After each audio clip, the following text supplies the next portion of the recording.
Hello साथियों, तो आज मैं आप सभी को यहाँ पर जो है यूपी पुलिस कंप्यूटर ऑपरेटर का जो प्रीवियस ईयर का पेपर है, यानी कि जो आपका 1 नवंबर को जो है पेपर हुआ था, वो आज मैं पूरा कंप्लीट यहाँ पर आप सभी को सॉल्व कराने वाला हूँ। क्योंकि जब आप प्रीवियस ईयर के क्वेश्चंस देखेंगे तो उसी हिसाब से आपको तैयारी करनी है कि किस टाइप से क्वेश्चंस पूछे गए।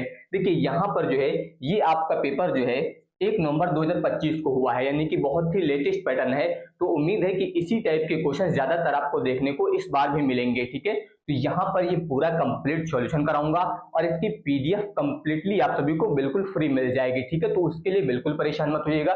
पीडीएफ कैसे मिलेगी इसको मैं पहले ही बता देता हूँ। देखिए, जिन लोगों ने ऐप में बैच ज्वाइन कर रखा है और जिन्होंने नहीं ज्वाइन कर रखा है वो सभी लोग जो है ये ऐप इंस्टॉल कर लीजिएगा। ठीक है, एलवी क्लासेस, केवल आपको गूगल प्ले स्टोर पर इतना ही सर्च करना है, एलवी क्लासेस, आपको ऐप मिल जाएगा। ऐप इंस्टॉल कर लीजिएगा। शुरुआत में ही आपको 2 ऑप्शन मिलेंगे, एक गवर्नमेंट एग्जाम कोर्स का मिलेगा और एक गवर्नमेंट एग्जाम नोट्स। तो जो नोट्स वाला ऑप्शन है वहां पर जो है फ्री में ये पीडीएफ ऐड हो जाएगी। और जिन्होंने पहले से ये वाला कोर्स ले रखा है, ठीक है, 15+ फुल मॉक टेस्ट वाला, उनके सीधे बैच में ही जो है यूट्यूब क्लासेस पीडीएफ के नाम से जो है एक सेक्शन होगा, उसी में ये पीडीएफ जो है कंप्लीटली ऐड हो जाएगी। ठीक है, तो जिन्होंने बैच ज्वाइन कर रखा है उनको भी मिल जाएगी और जिन्होंने नहीं ज्वाइन कर रखा है उनको भी बिल्कुल फ्री में जो है ऐप पर ही मिल जाएगी। ठीक है, बाकी जो लोग चाहें ये जो है 15+ फुल मॉक टेस्ट का बैच ज्वाइन कर सकते हैं। और अभी यहाँ पर ऑफर दिया जा रहा है, तो आपको ये फीस जो है पेमेंट करने की जरूरत नहीं है 199। ठीक है, वहां पर आपको एक कूपन यूज कर लेना है UPP50। ठीक है, ये कूपन अगर आप अप्लाई कर लेंगे UPP50, तो यहाँ पर जो है इसमें आपको एक्स्ट्रा 50 रुपीज का डिस्काउंट मिल जाएगा। तो यहाँ पर आपको 15 फुल मॉक टेस्ट दिए जा रहे हैं, जैसा आपका लेटेस्ट पैटर्न के अनुसार आता है पूरा, और इतना सब यहाँ जो है आपको कंप्लीटली इसके साथ फ्री मिल जाएगा। यानी कि कंप्यूटर की आपको 1 लाइनर शॉर्ट नोट्स मिल जाएगी, यहाँ पर 3000+ PYQ मिल जाएंगे आपको, और जीके जीएस के स्पेशल जितने भी टॉपिक हैं उन सभी की आपको यहाँ पर 1 लाइनर और साथ ही साथ सेक्शनल टेस्ट भी दिए जाएंगे। ठीक है, और यहाँ पर अगर मैं बात करूं तो जितना भी कंटेंट दिया जा रहा है, अगर आप चाहें तो इसको प्रिंट भी निकलवा सकते हैं और कंप्लीटली बाइलिंगुअल है, यानी कि हिंदी मीडियम, इंग्लिश मीडियम, आप किसी भी तरीके से पढ़ाई करते हो सब कुछ यहाँ पर आपको मिल जाएगा। ठीक है, चलिए ये तुम लोग बाद में बात करेंगे, हम लोग बात करने वाले हैं पेपर की। और यहाँ पर आप सभी लोग ये ऐप जरूर इंस्टॉल कर लीजिएगा। ठीक है, एलवी क्लासेस आप प्ले स्टोर पर सर्च कर लीजिएगा, वहां से इंस्टॉल कर लीजिएगा। इसकी फ्री पीडीएफ मैंने बता दिया है, गवर्नमेंट एग्जाम नोट्स वाला जो सेक्शन होगा उसमें आपको मिल जाएगी। आप तुरंत मत चेक करिएगा। ठीक है, क्लास के जो है 2-3 घंटे बाद या शाम तक जो है आपकी पीडीएफ ऐड हो जाएगी। ठीक है, चलिए देखिए यहाँ पर जो क्वेश्चन पूछे गए थे, किस टाइप के क्वेश्चन आए थे।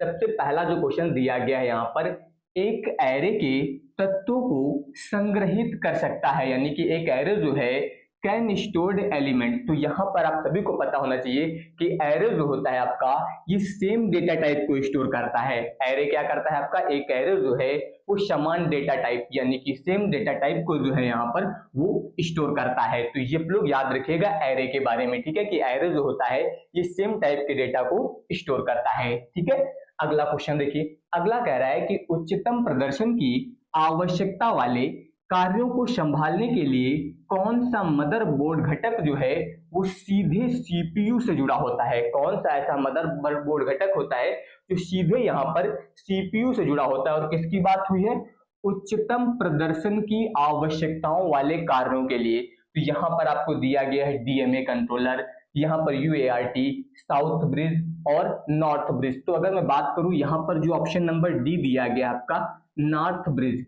नॉर्थ ब्रिज क्या करता है, नॉर्थ ब्रिज जो होता है ये सीपीयू से जो है हाई स्पीड कंपोनेंट को जो है जोड़ता है। ये याद रखिएगा, नॉर्थ ब्रिज जो है आपका, नॉर्थ ब्रिज जो है ये सीपीयू से हाई स्पीड कंपोनेंट को जोड़ता है, जैसे कि आपकी मेमोरी हो गई। ठीक है, याद रखिएगा, ग्राफिक्स हो गया, बस हो गया, इनको जोड़ने के लिए यहाँ पर किसका प्रयोग किया जाता है, तो नॉर्थ ब्रिज का प्रयोग किया जाता है। ठीक है, ये याद रखिएगा।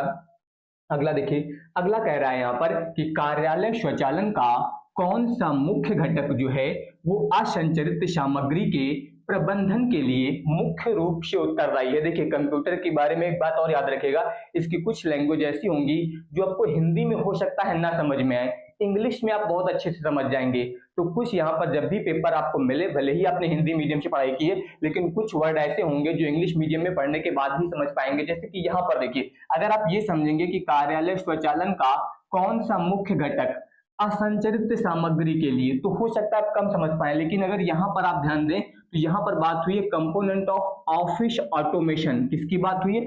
ऑफिस ऑटोमेशन की बात हुई है। और ऑफिस ऑटोमेशन के लिए जो है आपका ECM का प्रयोग करते हैं। किसका? ECM, जिसे यहाँ पर बोला जाता है एंटरप्राइज कंटेंट मैनेजमेंट सिस्टम। ये आप लोग याद रखिएगा। तो इसका विकल्प नंबर बी जो है ये सही हो जाएगा। तो एंटरप्राइज कंटेंट मैनेजमेंट सिस्टम ये क्या होता है?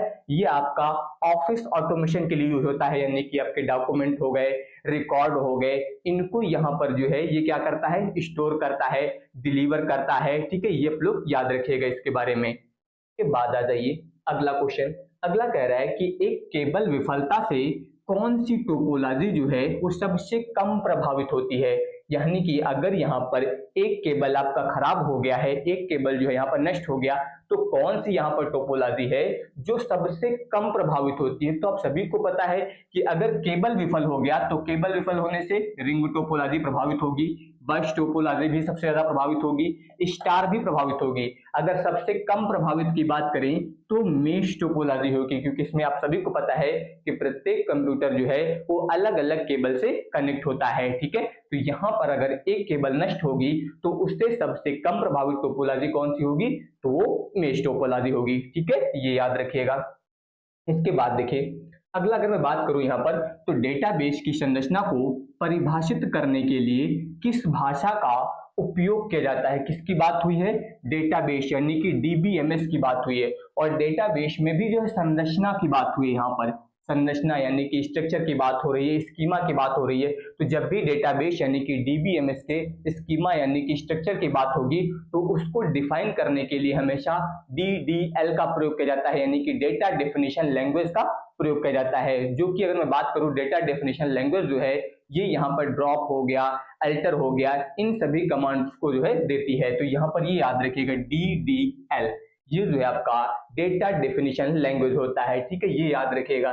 डेटाबेस की संरचना यानी कि स्ट्रक्चर और स्कीमा की जब भी बात होगी तो उसके लिए डेटा डेफिनेशन लैंग्वेज का प्रयोग किया जाता है। देखिए आप सभी का जो पेपर है ये जो पिछली बार पूछा गया, इसमें काफी सारे ऐसे थे क्वेश्चंस थे जो नहीं आए, जो कि आने चाहिए थे। जैसे कि मैं बात करूं नंबर सिस्टम के क्वेश्चंस ऐसे अक्सर पूछे जाते थे इसमें, लेकिन पिछली बार नंबर सिस्टम के क्वेश्चंस देखने को ही नहीं मिले लगभग। ठीक है, तो यहाँ पर इसके अलावा कैलकुलेशन वाले क्वेश्चंस भी आप सभी को इसमें देखने को मिलते थे, वो भी पिछली बार नहीं थे। तो ये ध्यान रखिएगा, अब की बार इनके आने के चांसेस हैं, ये याद रखिएगा। ठीक है, बाकी आप सभी लोग जो है टाइपिंग साथ में करते रहिए, ध्यान रखिएगा।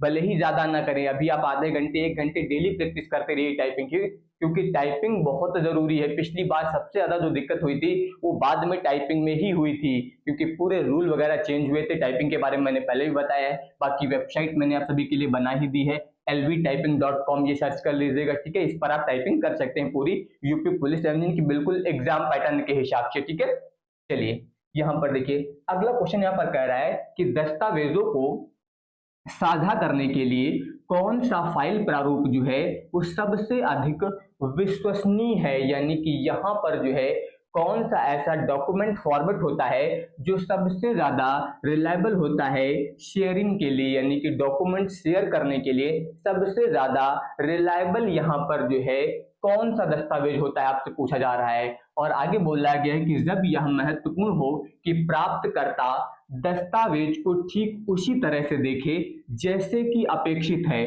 सुसंगत फॉर्मेटिंग और लेआउट के साथ, चाहे वह किसी भी ऑपरेटिंग सिस्टम या सॉफ्टवेयर को इसे खोलने के लिए उपयोग करें। तो आप सभी लोग जानते होंगे कि पीडीएफ एक ऐसा फॉर्मेट होता है जिससे आप चाहे जिस सॉफ्टवेयर में ओपन करें, मोबाइल में ओपन करें, कंप्यूटर में ओपन करें, लैपटॉप में ओपन करें, टैबलेट में ओपन करें, ये पीडीएफ फॉर्मेट ऐसा होता है जो सभी जगह ओपन करने के लिए पूरी तरह से रिलायबल होता है। ठीक है, तो ये याद रखिएगा, यहाँ पर इसका .pdf फॉर्मेट ये जो है सभी प्रकार के प्रारूप में सबसे अधिक रिलायबल होता है ओपन करने के लिए। ठीक है, इसके बाद आ जाइए अगला कह रहा है कि एक स्मार्ट सिटी प्रोजेक्ट के लिए जो है एक मैन डिजाइन किया जा रहा है और इस परिदृश्य में SDN यानी कि सॉफ्टवेयर डिफाइंड नेटवर्किंग का उपयोग करने का मुख्य लाभ क्या है। यहाँ पर जो है इसका मुख्य लाभ क्या है जो मैन डिजाइन किया जा रहा है SDN यानी कि सॉफ्टवेयर डिफाइंड नेटवर्किंग के लिए, तो यहाँ पर इसका सबसे प्रमुख लाभ जो है वो इसका ऑप्शन नंबर डी यानी कि केंद्रीकृत ट्रैफिक प्रबंधन प्रदान करता है, यानी कि प्रोवाइड सेंट्रलाइज्ड ट्रैफिक मैनेजमेंट। तो इसका विकल्प नंबर डी जो होगा आपका ये सही हो जाएगा। ठीक है, इसके बाद आ जाइए अगला क्वेश्चन देखिए। अगला कह रहा है कि कौन सा माइक्रोसॉफ्ट ऑफिस टूल मुख्य रूप से स्प्रेडशीट बनाने और गणना करने के लिए उपयोग किया जाता है। ये तो आप सभी को बिल्कुल अच्छे से पता होगा कि यहाँ पर स्प्रेडशीट की जहां पर भी बात होगी इसका मतलब किसकी बात हो रही है, एक्सेल की। स्प्रेडशीट किसे बोलते हैं, एक्सेल को बोला जाता है। तो यहाँ पर स्प्रेडशीट बनाने और गणना करने के लिए एक्सेल का प्रयोग किया जाता है। वर्ड का प्रयोग हम लोग डॉक्यूमेंट बनाने के लिए प्रयोग करते हैं। ठीक है, ये तो आप सभी को पता ही होगा। के बाद देखिए अगला कह रहा है कि ई लर्निंग प्लेटफॉर्म पर क्रेडेंशियल स्टफिंग अटैक तब होता है जब, यहां पर ध्यान दीजिए किसकी बात हुई, यहां पर ई लर्निंग प्लेटफॉर्म की बात हो रही है और ई लर्निंग प्लेटफॉर्म पर क्रेडेंशियल स्टफिंग अटैक की बात हो रही है। यानी कि क्रेडेंशियल स्टफिंग अटैक कब होता है, जब यहां पर चुराए गए उपयोगकर्ता का नाम और पासवर्ड जो है वो प्लेटफॉर्म पर स्वचालित रूप से जांचे जाते हैं ताकि अनधिकृत पहुंच प्राप्त की जा सके। तो यहाँ पर जो है इसका विकल्प नंबर ए जो है आपका सही हो जाएगा। यूजर नेम और password are automatically tested on the जो है platform to gain unauthorized access. ये याद रखिएगा, इसका पहला विकल्प यहाँ पर सही हो जाएगा। इसके बाद देखिए अगला कह रहा है कि ओपन ऑफिस, अब ध्यान दीजिए यहाँ पर किसकी बात हुई है, यहाँ पर बात हो रही है ओपन ऑफिस की। और ओपन ऑफिस में जो है यहाँ पर वर्ड प्रोसेसिंग की बात हो रही है। तो अब सभी को पता होना चाहिए कि जब भी हम लोग ओपन ऑफिस की बात करेंगे और वहां पर वर्ड प्रोसेसिंग की बात करेंगे तो वर्ड प्रोसेसिंग के लिए किसका प्रयोग किया जाता है, राइटर का प्रयोग किया जाता है। ठीक है, कैल्क यहाँ पर हम लोग स्प्रेडशीट के लिए प्रयोग करते हैं। ठीक है, इसके अलावा इम्प्रेस जो हम लोग प्रेजेंटेशन के लिए प्रयोग करते हैं। ठीक है, तो ये याद रखिएगा, यहाँ पर राइटर का प्रयोग किया जाएगा। इसके बाद देखिए अगला कह रहा है कि ई कॉमर्स सुरक्षा में SSL यानी कि यहाँ पर सिक्योर सॉकेट लेयर की बात हो रही है और यहाँ पर TLS एनक्रिप्शन की मुख्य भूमिका क्या है, ये क्या करता है, आपका सिक्योर सॉकेट लेयर क्या करता है, तो ये यहाँ पर जो है भुगतान लेन देन और संवेदनशील उपयोगकर्ता जानकारी की सुरक्षा करना। तो ये आप लोग याद रखिएगा, ये जो है आपका जो पेमेंट ट्रांजेक्शन होते हैं, ठीक है, एंड सेंसिटिव यूजर होते हैं, इनकी इंफॉर्मेशन को जो है यहाँ पर ये प्रोटेक्ट करता है। ठीक है, उसकी सुरक्षा करता है। इसके बाद देखिए अगला कह रहा है कि निम्नलिखित में से कौन सा वर्चुअल प्राइवेट नेटवर्क यानी कि VPN की बात हो रही है, वर्चुअल प्राइवेट नेटवर्क के कार्य का सबसे अच्छा वर्णन कौन सा है। तो यहाँ पर जब हम लोग VPN की बात करेंगे तो ये क्या करता है, ये यहाँ पर सुरक्षित पहुंच प्रदान करने के लिए इंटरनेट ट्रैफिक को एनक्रिप्ट करता है। कौन करता है, VPN यानी कि वर्चुअल प्राइवेट नेटवर्क। ये जो है एनक्रिप्ट करता है इंटरनेट ट्रैफिक टू प्रोवाइड यहाँ पर सिक्योर एक्सेस के लिए। ठीक है, ये आप लोग याद रखिएगा।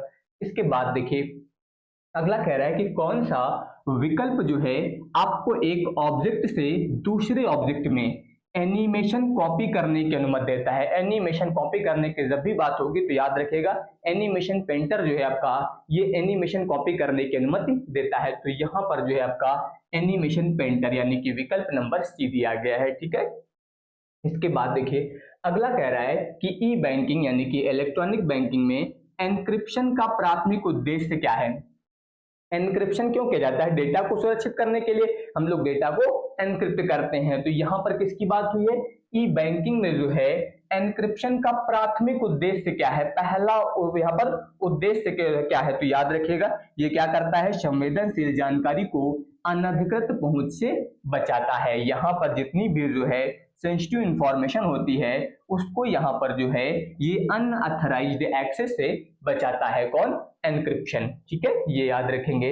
अगला देखिए अगला कह रहा है कि लोकल एरिया नेटवर्क में सामान्यतः किस नेटवर्क टोपोलॉजी का उपयोग किया जाता है। देखिए अगर यही क्वेश्चन पहले पूछा गया होता यानी कि आज से 4-5-6 साल पहले, तब इसका आंसर आप लोग बस टोपोलॉजी देते। पिछली बार सबसे ज्यादा कंफ्यूजन इसी क्वेश्चन में था, कुछ लोगों ने इसका आंसर बस टोपोलॉजी ने दिया था और कुछ लोगों ने यहाँ पर स्टार टोपोलॉजी, लेकिन इसका जो सही आंसर होगा वो स्टार टोपोलॉजी होगा। ठीक है, ये याद रखिएगा। मैंने भी इसका आंसर बस टोपोलॉजी वहां पर पेपर में टिक कर दिया था, बाद में पेपर देखने के बाद समझ में आया कि इसका आंसर जो है वो स्टार टोपोलॉजी होना चाहिए था। ठीक है, तो ये याद रखिएगा, इसका जो है यहाँ पर ऑप्शन बी सही होगा। जब भी यहाँ पर लोकल एरिया नेटवर्क यानी कि लैन की बात होगी तो लैन में हमेशा क्या उपयोग किया जाता है, स्टार टोपोलॉजी। ठीक है, इसके बाद देखिए अगला यहाँ पर कह रहा है कि एक मानक GAN आर्किटेक्चर में कितने न्यूरल नेटवर्क यहाँ पर उपयोग किए जाते हैं। तो जब भी यहाँ पर GAN आर्किटेक्चर की बात होगी तो इसमें हमेशा याद रखिएगा,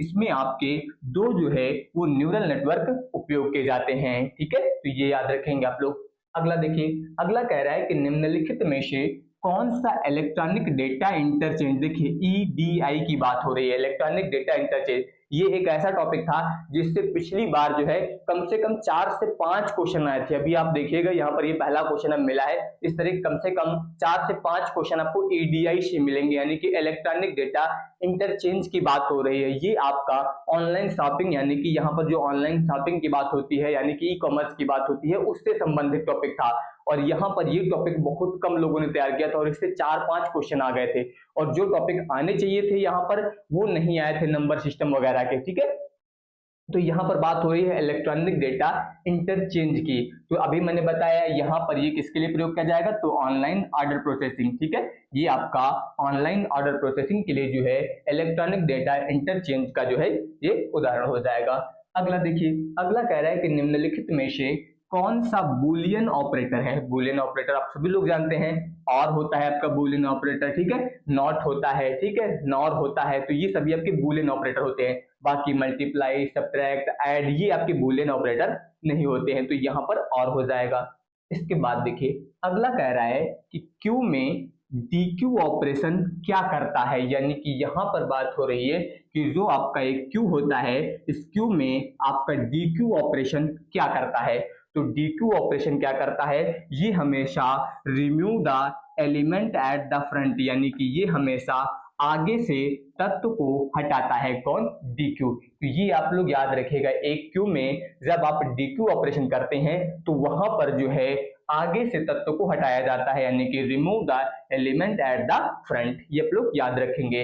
इसके बाद देखिए अगला कह रहा है कि विंडोज में सेफ मोड बूट विकल्प का उद्देश्य क्या है। यहाँ पर विंडोज की बात हो रही है, उसमें किसकी बात हुई है, सेफ मोड बूट विकल्प का उद्देश्य पूछ रहा है। तो याद रखिएगा कि समस्या निवारण यानी कि ट्रबल शूटिंग के लिए न्यूनतम ड्राइवरों और सेवाओं के साथ विंडोज प्रारंभ करना जो है सेफ मोड कहलाता है। ये आप लोग याद रखिएगा, किसकी बात हुई थी, विंडोज में सेफ मोड क्या होता है। तो यहाँ पर क्या बताया गया, समस्या निवारण यानी कि जो ट्रबल शूटिंग है इसके लिए न्यूनतम ड्राइवरों और सेवाओं के साथ विंडोज को प्रारंभ करना, ये आपका सेफ मोड कहलाएगा। ठीक है, अब इसके बाद देखिए अगला यहाँ पर दिया गया कि यदि तालिका, यहाँ पर ध्यान दीजिए दिया गया है DEPT में डुप्लीकेट डिपार्टमेंट नाम है तो निम्नलिखित क्वेरी का आउटपुट क्या होगा। यहाँ पर ये क्वेरी दी गई है। ठीक है, यहाँ पर आपको सेलेक्ट डिस्टिंक्ट दिया गया है,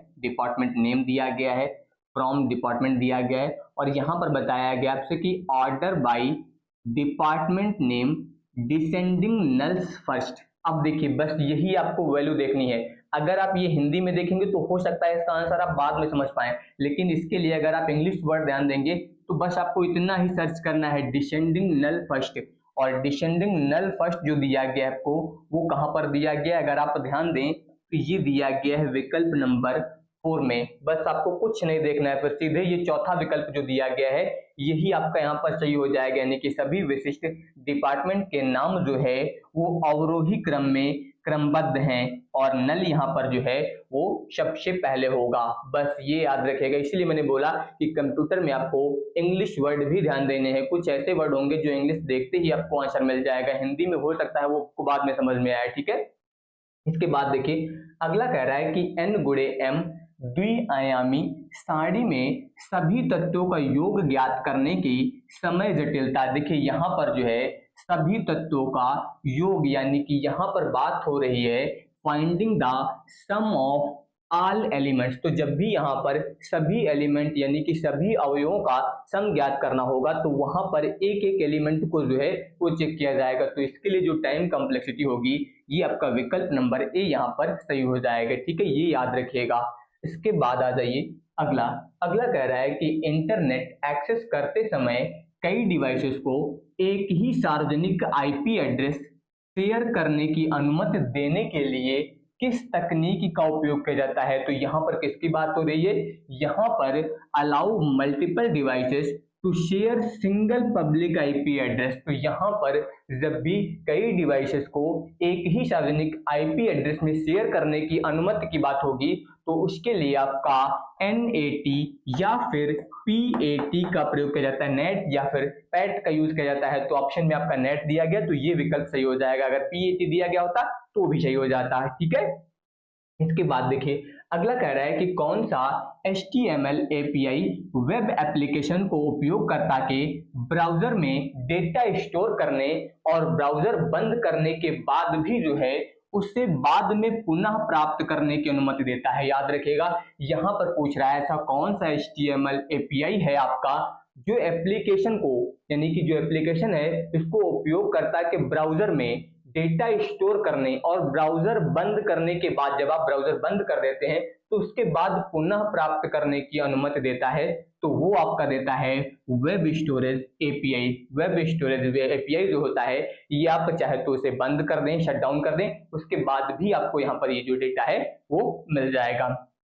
इसके बाद देखिए अगला कह रहा है कि निम्नलिखित में से कौन सा मुख्य रूप से नेटवर्क सिस्टम में अंतर्निहित सिक्योरिटी फंक्शनलिटी प्रदान करने के लिए डिजाइन नहीं किया गया है। यानी कि यहाँ पर जो ऑप्शन दिए गए इसमें से कौन सा ऐसा ऑप्शन है जो कि यहाँ पर सिक्योरिटी के लिए डिजाइन नहीं किया गया है। पहले ही बता दिया गया है कि यहाँ पर नेटवर्क की सिक्योरिटी के लिए डिजाइन नहीं किया गया। तो अगर आप ध्यान दें तो फायरवॉल सिक्योरिटी के लिए है, आपका एंटीवायरस सॉफ्टवेयर ये भी सिक्योरिटी के लिए है, यहाँ पर इंट्रूजन डिटेक्शन सिस्टम ये भी आपका सिक्योरिटी के लिए है। तो बचा क्या, लोड बैलेंसिंग, ये आपका जो है सिक्योरिटी के लिए डिजाइन नहीं किया गया है, ठीक है, तो ये याद रखिएगा। इसके बाद आ जाइए अगला। देखिए अगला कह रहा है यहाँ पर कि किसी भी कोड को लिखने से पहले प्रोग्राम के इच्छित चरणों की समीक्षा और चरणबद्ध तरीके से आगे बढ़ने की मैनुअल विधि को कौन सा शब्द जो है वो वर्णित करता है।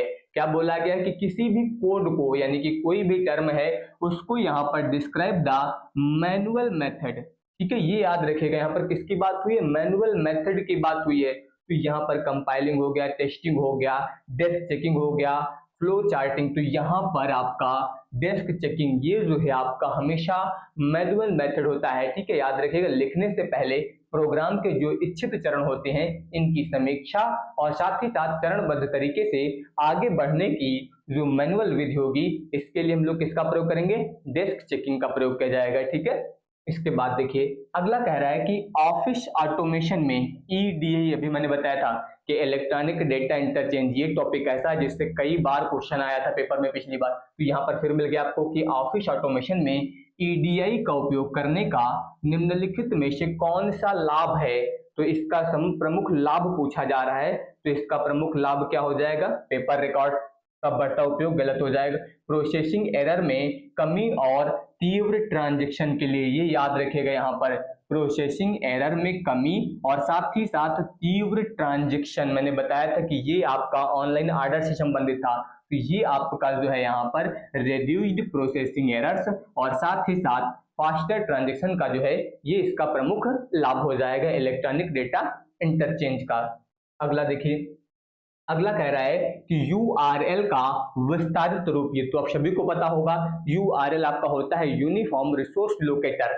यूनिफॉर्म रिसोर्स लोकेटर यानी कि इसका विकल्प नंबर C जो है आपका सही हो जाएगा, ठीक है, यूनिफॉर्म रिसोर्स लोकेटर। अगला देखिए अगला कह रहा है कि बूलियन गुणन किस लॉजिक ऑपरेशन के समतुल्य है। गुणन की बात हो रही है, तो जब भी गुणन की बात होगी तो गुणन के लिए यहाँ पर, और आप सभी का पता है ये प्लस के लिए यूज होता है, एंड एंड यहाँ पर जो होता है आपका ये गुणन के लिए यहाँ पर उपयोग किया जाता है, क्योंकि एंड के लिए हम लोग डॉट का प्रयोग करते हैं और डॉट का मतलब यहाँ पर मल्टीप्लाई से होता है, ठीक है। तो ये याद रखिएगा, तो गुणन के लिए एंड का प्रयोग किया जाता है। अगला देखिए, अगला कह रहा है कि कौन सा इंटीग्रिटी कंटेस्ट यह सुनिश्चित करता है कि एक तालिका में प्रदर्शित होने वाली वैल्यू किसी अन्य से संबंधित तालिका में भी प्रदर्शित होनी चाहिए। क्या बोला गया, ध्यान दीजिए, यहाँ पर आपको बताया गया कि सुनिश्चित करता है कि एक तालिका में प्रदर्शित होने वाली वैल्यू किसी अन्य संबंधित तालिका, यानी कि रेफरेंस की बात हो रही है, तो यहाँ पर आपका सही होगा रेफरेंशियल इंटीग्रिटी। क्या हो जाएगा, रेफरेंशियल इंटीग्रिटी यहाँ पर जो है वो सही हो जाएगा, ठीक है। इसके बाद देखिए, अगला कह रहा है कि पार्किंग के दौरान वास्तविक समय सहायता प्रदान करने के लिए निम्नलिखित में से कौन सा सेंसर है जो वाहनों में सबसे अधिक एकीकृत होता है। तो यहाँ पर कौन सा ऐसा सेंसर है जो यहाँ पर वास्तविक समय की बात हो रही है, ठीक है, ये याद रखिएगा, सबसे ज्यादा सहायता करता है, तो वो आपका होता है अल्ट्रासोनिक सेंसर। कौन सा होता है, अल्ट्रासोनिक सेंसर, ये याद रखिएगा, ये वाहनों में जो है सबसे अधिक यहाँ पर ये यूज होता है। इसके बाद आ जाइए, अगला कह रहा है कि क्यू में नया तत्व कहाँ डाला जाता है। तो आप सभी को मैंने बताया था, क्यू में जब कोई तत्व हटता है तो कहाँ से हटता है, फ्रंट से। अगर वो फ्रंट से हट रहा है तो इसका मतलब डाला कहाँ से जाएगा, इसको पीछे से, एट द रेयर, ठीक है। तो ये याद रखिएगा, क्यू में नया तत्व जो है वो कहाँ से डाला जाता है, तो एट द रेयर यानी कि पीछे से, ठीक है। इसके बाद देखिए, अगला कह रहा है कि ओरेकल में किसी क्वेरी द्वारा लौटाई गई पंक्तियों को प्रतिबंधित करने के लिए किस एसक्यूएल क्लॉज का उपयोग किया जाता है। अब यहां पर ध्यान दीजिए, किसकी बात हुई है, ओरेकल की बात हुई है, और इसमें कह रहा है कि किसी भी क्वेरी द्वारा लौटाई गई पंक्तियों को प्रतिबंधित करने के लिए किस यहाँ पर जो है एसक्यूएल क्लॉज का प्रयोग किया जाता है। तो इसके लिए ऑर्डर बाय का प्रयोग नहीं किया जाता है, ग्रुप बाय का प्रयोग, वेयर क्लॉज का प्रयोग किया जाता है। इसके लिए किसका प्रयोग किया जाता है, तो वेयर क्लॉज का प्रयोग जो है वो किया जाता है।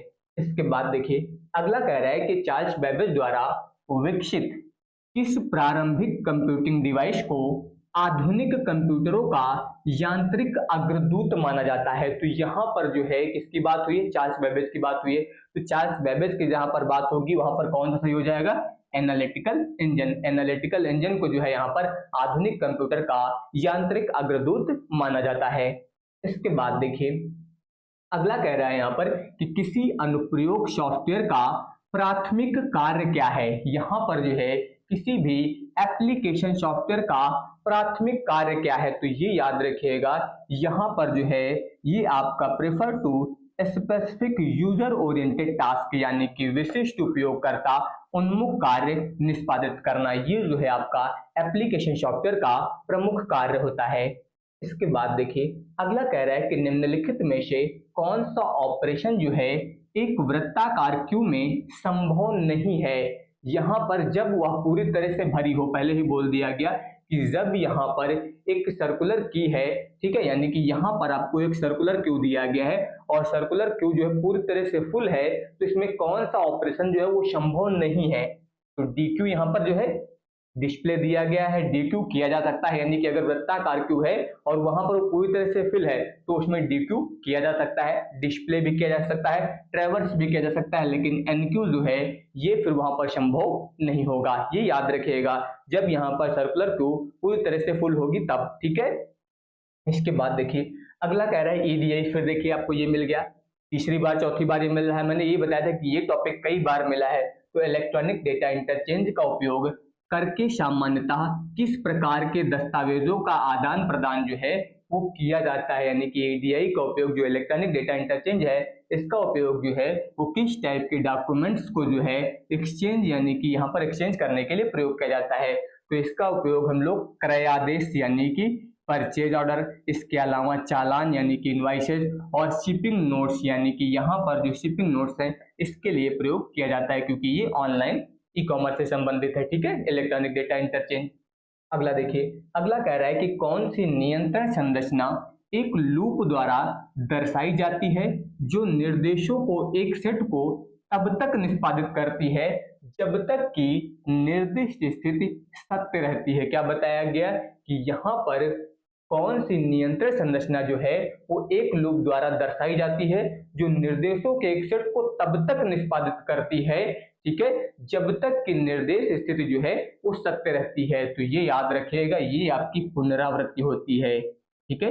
इसका विकल्प नंबर डी आपका यहाँ पर सही हो जाएगा।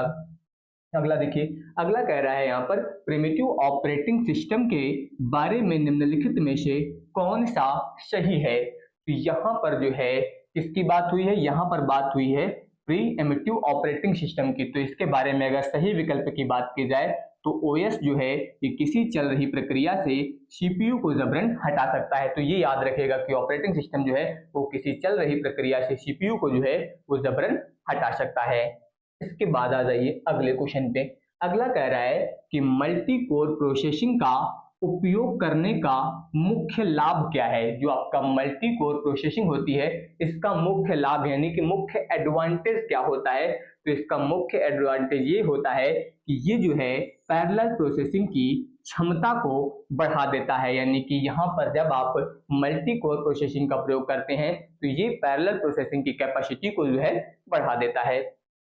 इसके बाद देखिए, अगला कह रहा है कि निम्नलिखित में से कौन सा एप्लीकेशन क्यू का उपयोग करने के लिए सर्वाधिक उपयुक्त है। यानी कि इनमें से जो है क्यू का उपयोग करने के लिए सबसे ज्यादा अगर उपयोग किया जाता है तो वो प्रयोग किया जाता है प्रिंटर जॉब शेड्यूलिंग। ये आप लोग याद रखिएगा कि यहाँ पर जो है क्यू का अगर सबसे ज्यादा यूज की बात होगी तो कौन करता है, तो प्रिंटर जॉब शेड्यूलिंग, ठीक है। इसके बाद आ जाइए, अगला कह रहा है कि एक 4-वे सेट, यहाँ पर किसकी बात हुई है, 4-वे सेट की बात हुई है। और यहाँ पर बताया गया है कि एसोसिएटिव कैश में 256 ब्लॉक है, यानी कि 256 ब्लॉक दिए गए और 16 बाइट का ब्लॉक साइज होता है।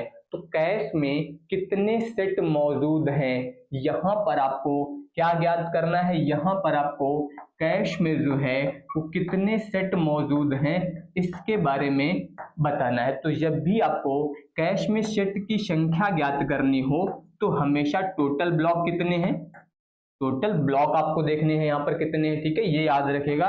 टोटल ब्लॉक की बात होगी और बटे में कितने वे हैं ये आपको याद रखना है, टोटल ब्लॉक और कितने वे हैं। तो यहाँ पर कितने वे हैं, 4-वे सेट की बात हुई है, टोटल ब्लॉक कितने हैं 256। तो ये हो जाएगा 256 और 4-वे दिया गया था तो अब इसको 4 से आप भाग कर दीजिए, 4 छंग 24 और 4 चौक 16 यानी कि 64। तो इसका विकल्प नंबर सी यहाँ पर जो है वो सही हो जाएगा।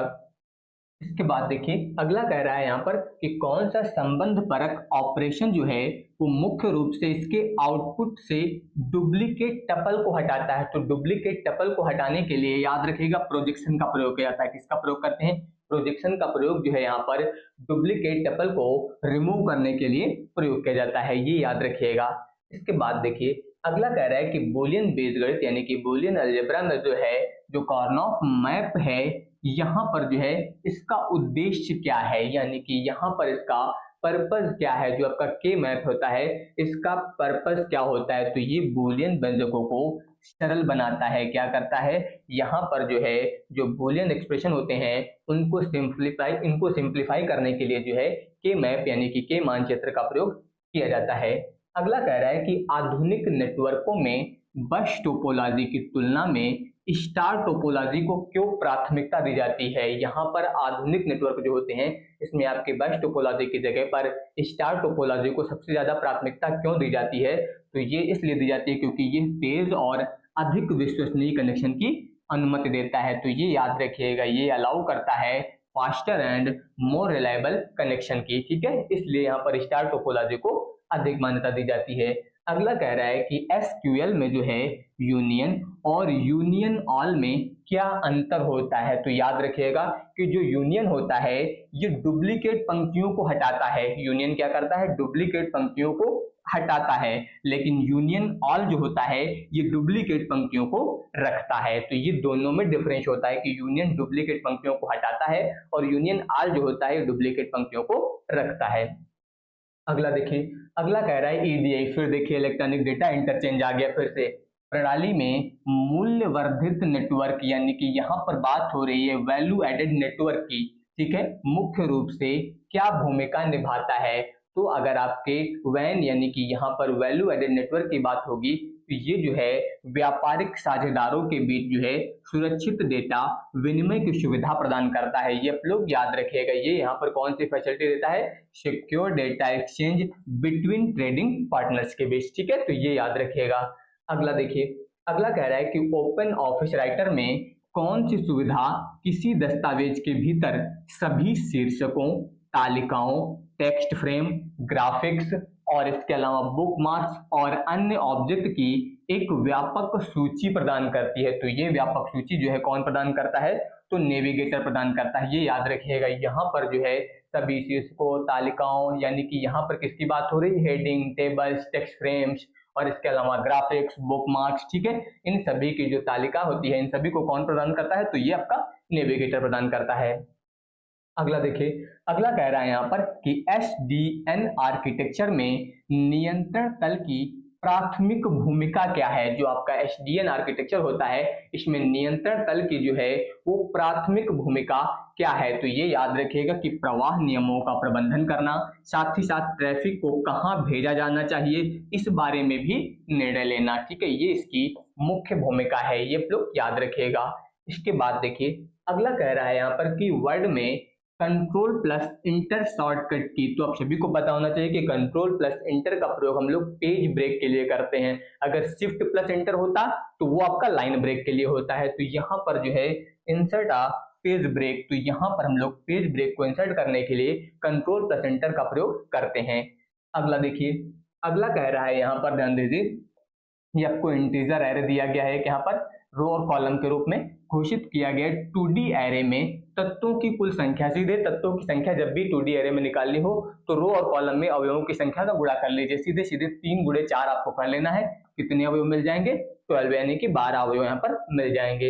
इसके बाद देखिए, अगला यहाँ पर कह रहा है कि कोर बैंकिंग सॉल्यूशन में कौन सा घटक शाखाओं से सभी ग्राहक लेन देन का वास्तविक समय पर अद्यतन सुनिश्चित करता है। तो यहाँ पर जो है वास्तविक समय पर अद्यतन करता है, तो ये आपका करता है सेंट्रलाइज्ड डेटाबेस सर्वर। ये आप लोग याद रखेगा, कौन करता है, सेंट्रलाइज्ड डेटाबेस सर्वर, ठीक है, तो ये आप लोग याद रखेंगे इसके बारे में। अगला देखिए, अगला कह रहा है कि स्मार्ट होम डैशबोर्ड बनाते समय कौन सी वेब प्रकाशन विधि थर्मोस्टेट या कैमरों जैसे आईओटी उपकरणों से सुरक्षित वास्तविक समय अद्यतन यानी कि अपडेट सुनिश्चित करती है, तो वो आपका करता है वेब सॉकेट संचार। ये याद रखिएगा, कौन करता है, वेब सॉकेट संचार करता है, ठीक है, तो ये आप लोग इसके बारे में याद रखेंगे। अगला देखिए, अगला दिया गया है कि निम्नलिखित में से कौन सा वैध जो है विहित योगों का गुणनफल यानी कि पीओएस की बात हो रही है यहाँ पर व्यंजक है। तो पीओएस व्यंजक की अगर बात की जाए तो विकल्प नंबर डी। देखिए एसओपी हो गया, पीओएस हो गया, इनके बारे में पूरा डिटेल में वीडियो बनाऊंगा, तो यहाँ पर मैं पूरा अच्छे से सभी फंक्शन फॉर्मूले जो आपको वो समझा दूंगा, ठीक है, अभी केवल ये जान लीजिए कौन सा सही है। अगला देखिए, अगला कह रहा है कि एक उपयोगकर्ता धीमी इंटरनेट लेकिन उच्च बैंडविड्थ की शिकायत करता है, कौन सा टूल जो है वो सर्वर तक पहुंचने का मार्ग का पता लगाने में जो है यहाँ पर मदद करेगा। तो इसके लिए प्रयोग किया जाता है ट्रेस रूट का प्रयोग किया जाता है। किसका प्रयोग करते हैं, ट्रेस रूट का प्रयोग जो यहाँ पर किया जाता है। अगला देखिए, अगला कह रहा है कि निम्नलिखित में से कौन सा प्रमुख खतरा जो CIA ट्रैड के गोपनीय पहलू का उल्लंघन करता है, तो ये आपका करता है पैकेट स्निफिंग। कौन करता है यहाँ पर पूछा क्या गया था, प्रमुख खतरा जो CIA ट्रैड के गोपनीय पहलू का उल्लंघन करता है, तो वो आपका होता है पैकेट स्निफिंग, ठीक है, ये आप लोग याद रखेंगे, पैकेट स्निफिंग होता है। अब इसके बाद देखिए, अगला कह रहा है यहाँ पर कि ओवरफिटिंग को न्यूनतम करते हुए डीप लर्निंग मॉडल की सामान्यीकरण क्षमता को बढ़ाने के लिए सामान्यतः किस विधि का उपयोग किया जाता है। तो यहाँ पर बात हुई है ओवरफिटिंग को न्यूनतम करते हुए डीप लर्निंग मॉडल की सामान्यीकरण क्षमता बढ़ाने के लिए, तो इसके लिए जो है प्रशिक्षण के दौरान ड्रॉप आउट रेगुलराइजेशन लागू करना, ठीक है, ये आप लोग याद रखिएगा यहाँ पर, ठीक है, ये आपका सही हो जाएगा। इसके बाद आ जाइए अगला, अगला कह रहा है कि यदि स्टैक पूर्ण है, स्टैक जो है वो पूरी तरह से भरा हुआ है यानी कि पूर्ण है, तो एरे का उपयोग करके कार्यान्वित स्टैक में निम्नलिखित में से कौन सा ऑपरेशन संभव नहीं है। अगर स्टैक पूर्ण है तो उसमें पुश ऑप्शन जो है ये संभव नहीं है, ये याद रखिएगा। अगर आपका स्टैक जो है ये पूर्ण है तो फिर इसमें पुश जो है वो संभव नहीं होगा। इसके बाद देखिए अगला कह रहा है कि निम्नलिखित में से कौन सा बूलियन व्यंजक a प्लस ए बी, ये तो सीधे डायरेक्ट फॉर्मूला है, a प्लस ए बी बराबर क्या होता है आपका a होता है। तो ये फॉर्मूले तो आपको याद ही करने पड़ेंगे, ठीक है। तो इसके लिए तो कुछ समझने की जरूरत ही नहीं, अगर ये आपको फॉर्मूला याद है तो डायरेक्ट टिक कर देंगे, कहीं पर कोई दिक्कत नहीं होगी, ठीक है। यहाँ पर देखिए ये भी आपका फॉर्मूला a प्लस बी और दूसरे ब्रैकेट में दिया गया a प्लस सी, तो ये बनता है आपका a प्लस बी सी।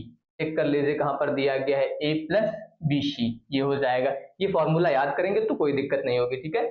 इसके बाद देखिए निम्नलिखित में से कौन सी वैध जो है एसओपी अभिव्यक्ति है। यहाँ पर एसओपी एक्सप्रेशन बताना है कौन सा, देखिए एसओपी यानी कि सम ऑफ प्रोडक्ट होता है।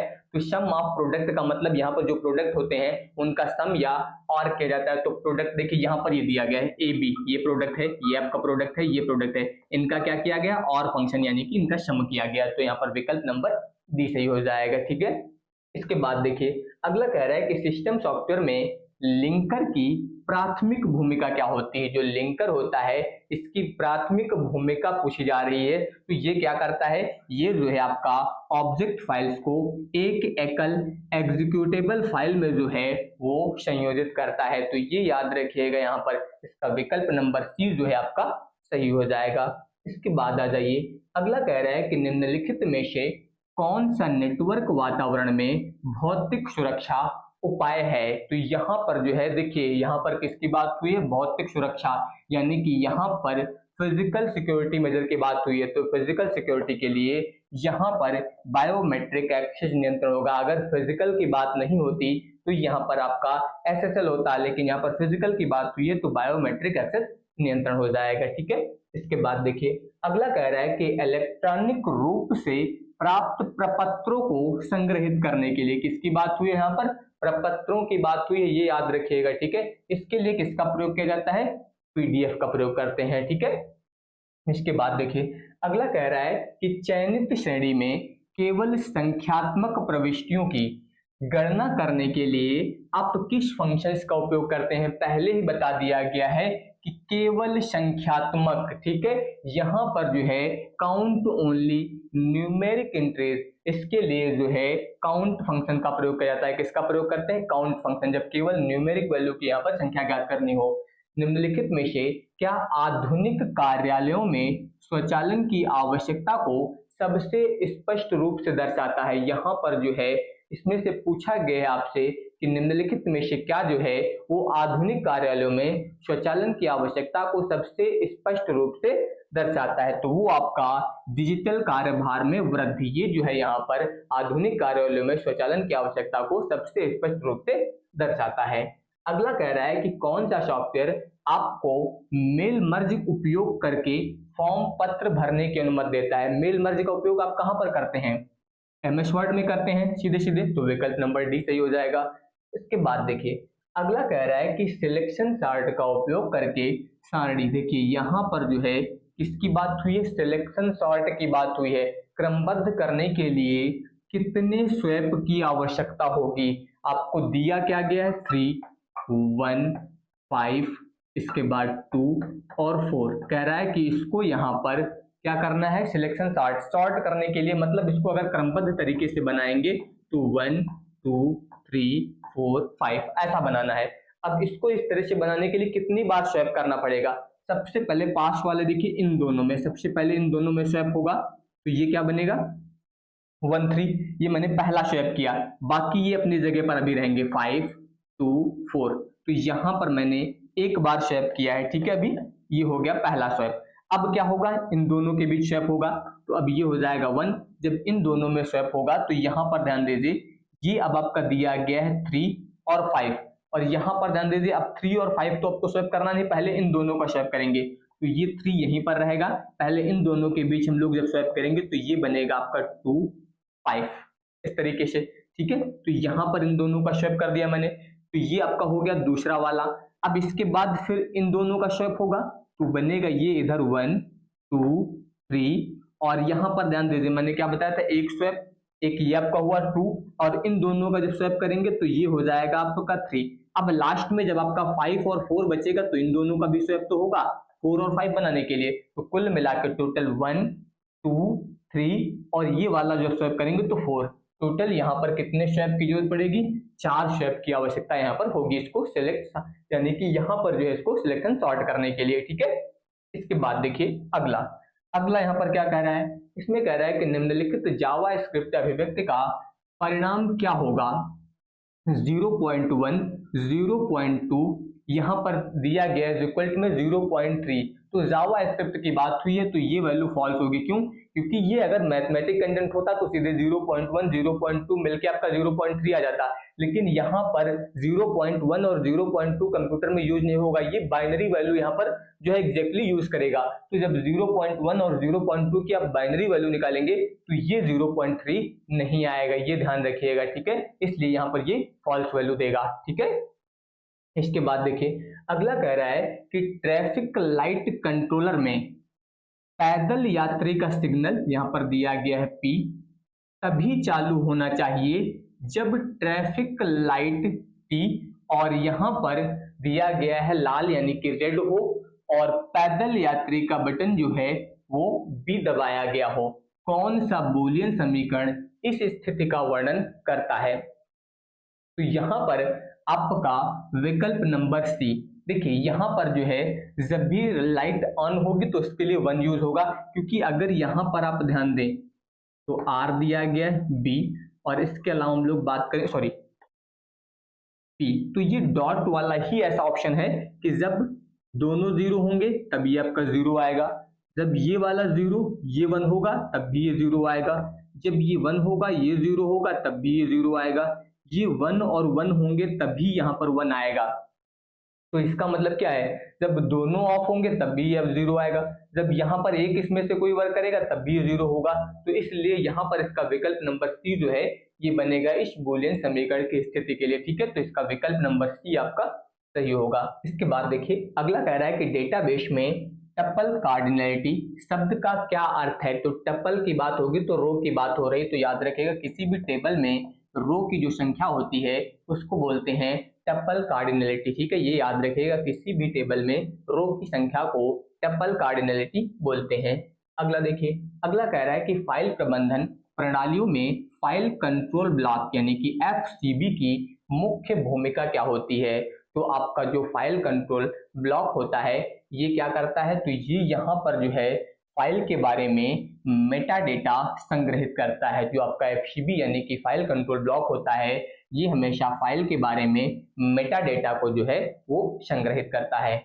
अगला देखिए यहाँ पर कह रहा है कि डेटाबेस में SQL का प्राथमिक उद्देश्य क्या होता है। तो SQL का प्राथमिक उद्देश्य होता है डेटाबेस का प्रबंधन और क्वेरी करना, ठीक है। ये इसका प्राथमिक उद्देश्य होता है। अगला कह रहा है कि किस प्रकार की इनपुट आउटपुट संरचना विधि में प्रोसेसर को डिवाइस की स्थिति की बार बार जांच करने की आवश्यकता होती है। तो ये जरूरत बार बार होती है पोलिंग में, ये याद रखिएगा। प्रोसेसर को डिवाइस की स्थिति की बार बार जांच करने की आवश्यकता पोलिंग में होती है, ठीक है। अगला देखिए अगला कह रहा है कि जब कोई अटैकर किसी अन्य संस्था का छद्म धारण करता है तो किस प्रकार का सुरक्षा खतरा उत्पन्न होता है। तब यहाँ पर स्पूफिंग उत्पन्न होती है। क्या उत्पन्न होता है? स्पूफिंग, ठीक है। ये आप लोग याद रखिएगा।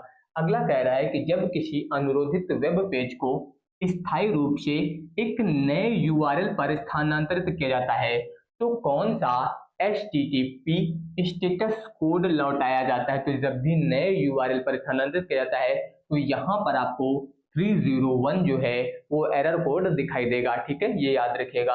अगला देखिए अगला कह रहा है कि पावर ऑन सेल्फ टेस्ट यानी कि पोस्ट की बात हो रही है का प्राथमिक उद्देश्य क्या होता है। इसका प्राथमिक उद्देश्य क्या होता है? ये जो है संलग्न हार्डवेयर और मेमोरी की जांच करना, ये जो है आपका पोस्ट का प्राथमिक उद्देश्य होता है। इसके बाद देखिए अगला कह रहा है कि यदि एक या दोनों स्थितियां सत्य हों, ध्यान दीजिए क्या बोला गया, जब एक या फिर दोनों स्थितियां सत्य हों तो ट्रू जो है वो कौन सा ऑपरेटर यहाँ पर देता है। तो आपका ट्रू जो है यहाँ पर R ऑपरेटर देता है, यानी कि इसमें से चाहे दोनों सही हो या फिर केवल एक सही हो तो ये आपका ट्रू वैल्यू यहाँ पर जो है देता है। तो ये आपका और ऑपरेटर होता है, ठीक है। इसके बाद देखिए अगला कह रहा है कि जब आप स्प्रेडशीट में फ्रीज पैंस करते हैं तो क्या होता है। जब आप फ्रीज पैंस कर देते हैं तो यहाँ पर स्क्रॉल करते समय विशिष्ट पंक्तियां या कॉलम जो है वो दिखाई देते रहते हैं। जिस यहाँ पर कॉलम या फिर पंक्ति को आप फ्रीज पैन कर देते हैं तो वो स्थिर हो जाएगा, और जब आप स्क्रॉल करेंगे तो वो आपको हमेशा स्पष्ट रूप से दिखाई देगा। अगला देखिए, अगला कह रहा है कि robot.txt फाइल का सर्च इंजन से संबंधित उद्देश्य क्या है। तो अगर बात की जाए तो ये जो है सर्च इंजन क्रॉलर्स को निर्देशित करता है कि किन पृष्ठों को अनुक्रमित करना है या किन को जो है यहाँ पर अनदेखा करना है, ठीक है। तो ये आप लोग यहाँ पर इसके बारे में याद रखिएगा। तो यहाँ पर मैंने टोटल क्वेश्चन यहाँ पर जो है कंप्यूटर के आपको 80 क्वेश्चन सॉल्व करा दिए हैं।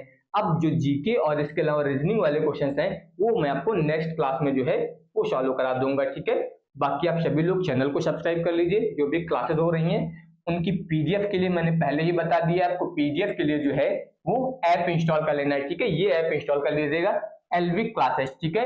यहाँ पर आपको गवर्नमेंट एग्जाम नोट्स का एक सेक्शन दिखाई देगा, वहीं पर आपको इसकी पीडीएफ मिल जाएगी, ठीक है। और बाकी जिन्होंने बैच ज्वाइन कर रखा है उनके बैच में ही डायरेक्ट मिल जाएगी देखने के लिए, ठीक है। तो ये मैंने बता ही दिया है, और अभी मैंने बता दिया है कि ये ऑफर चल रहा है तो ये फी पेमेंट नहीं करनी है, ठीक है। अभी आपको कूपन अप्लाई कर देना है UPP 50, तो यहाँ पर 50 रुपीज का एक्स्ट्रा डिस्काउंट मिल जाएगा और आपको ये बैच जो है सिर्फ 149 में मिल जाएगी। इसमें आपको 15 प्लस फुल मॉक टेस्ट मिल जाएंगे, साथ ही साथ ये सारा कंटेंट जो है कंप्लीटली यहाँ पर जो आपको फ्री मिलने वाला है इसके साथ, ठीक है। इसमें आपको कंप्यूटर के 1 लाइनर नोट्स मिल जाएंगे, 3000 PYQ मिल जाएंगे कंप्यूटर के, ठीक है। इसके अलावा जीके जीएस के स्पेशल टॉपिक मिल जाएंगे। तो ये सब आपको यहाँ पर जो है इसमें मिल जाएगा। तो इसके लिए आपको एलवी क्लासेस ऐप जो है वो इंस्टॉल कर लेना है, लिंक डिस्क्रिप्शन में भी मिल जाएगा या डायरेक्ट आप गूगल पर भी सर्च कर सकते हैं। धन्यवाद।